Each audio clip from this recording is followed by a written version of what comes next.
Hello, happy evening.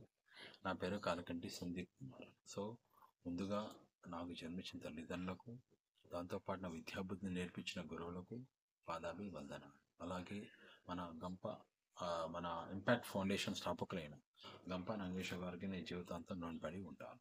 So, నిన్న మనకి ఒక టాపిక్ చెప్పారు. టాపిక్ బేస్ మీద ఒక అసైన్మెంట్ ఇచ్చారు. అసైన్మెంట్ నెంబర్ 22 అంటే యువర్ ఫేవరెట్ ఇన్స్పిరేషన్ లీడర్ గురించి. సో, ఆ, నా ఇన్స్పిరేషన్ లీడరు యాక్చువల్గా పుట్టింది సెప్టెంబర్ 17, 1950 వార్డంగ్ గుజరాత్లో పుట్టారు.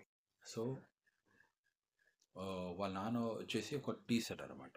సో చిన్నప్పటి నుండి వాళ్ళ నాన్నకి హెల్ప్ చేసుకుంటూ చదువులో మంచి యాక్టివ్ ఉండేది అనమాట. సో దాంతోపాటు ఆయన చిన్నతనంలోనే ఆయనకి ఇంట్రెస్ట్ ఏంటంటే డిబేట్స్ కానీ లీడర్షిప్ యాక్టివిటీస్లో చాలా ఇంట్రెస్ట్ అనమాట దానికి. సో చిన్నప్పటి నుండి అవి డెవలప్ చేసుకుంటూ ఆర్ఎస్ఎస్లో జాయిన్ అయ్యాడు అనమాట. ఆర్ఎస్లో చాలా చిన్న ఏజ్లో ఆర్ఎస్లో జాయిన్ అయిన తర్వాత అతను అదే అదే ఇంట్రెస్ట్ని డెవలప్ చేసుకుంటూ 2001లో గుజరాత్కి చీఫ్ మినిస్టర్ అయ్యాడు అనమాట. సో చీఫ్ మినిస్టర్ అయి 13 ఏళ్ళు దాన్ని ఆ పవర్లో ఉండే అన్నమాట అతను. సో చీఫ్ మినిస్టర్ అయ్యి ఆ గుజరాత్ స్టేట్కి చాలా మంచి డెవలప్మెంట్స్ కానీ ఇంకా ప్లస్ అక్కడ లోకల్గా కానీ సో మంచి మంచి గుర్తింపు తెచ్చుకున్నమాట. అదే గుర్తింపుతో 2014లో అతను మన ప్రైమ్ మినిస్టర్ అయ్యాడనమాట. అతను ఎవరో కాదు, నరేంద్ర దామోదర్ దాస్ మోడీ గారు అనమాట. సో అతను స్టిల్ అంటే 2014 నుండి 2024 వరకు still is continue as a prime minister of India అనమాట.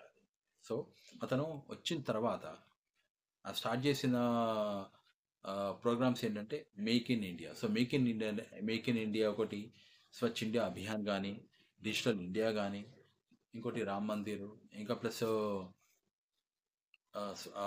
స్వచ్ఛ భారత్, సో ఇంకా ప్లస్ శౌచాలయ గురించి. సో ఇవన్నీ ఏంటంటే హైజీనిక్, మనం హెల్త్ బాగుంటే 10 మంది బాగుంటారు. సో ఆ ఉద్దేశం. ఇంకా ప్లస్ ఏంటంటే స్వచ్ఛ ఇండియా అభియాన్ అంటే క్లీన్నెస్.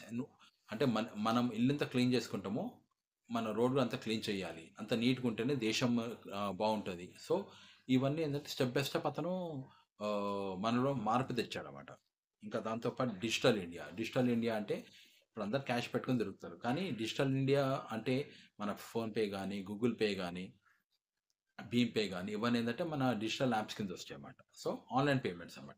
సో ఆన్లైన్ పేమెంట్స్ వల్ల క్యాష్ క్యారింగ్ తక్కువైపోతుంది. సో మన ట్రాన్సాక్షన్స్ ఈజీ చేసుకోవచ్చు. సో ఇవన్నీ ఇంకా ఇంకా అది మన డెవలప్మెంట్లో ఒక పార్ట్ అన్నమాట. ఇంకా దాంతోపాటు ఫారిన్ ఎక్స్చేంజ్ కూడా బాగా డెవలప్ అయింది. ఎట్లా అంటే ఇప్పుడు ఆయన ఏ కంట్రీకి వెళ్ళినా కూడా ఫారిన్ డెలిగేట్స్ కూడా ఈయన చాలా ఇంప్రెస్ అవుతారు అనమాట. ఆయన వే ఆఫ్ అప్రోచ్ కానీ, వే ఆఫ్ టాకింగ్ కానీ.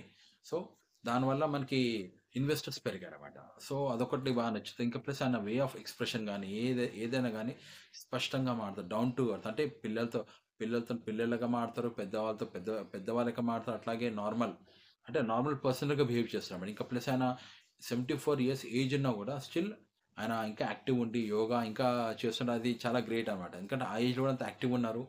మనకి యోగా డే వచ్చిన రోజు అయితే ఇంకా మా పండుగ అనుకోవాలి. అంత దగ్గరుండి, అంటే జనరల్గా ఎవరు చెయ్యరు, బట్ ఆయన దగ్గరుండి ఆయన చేస్తారన్నమాట.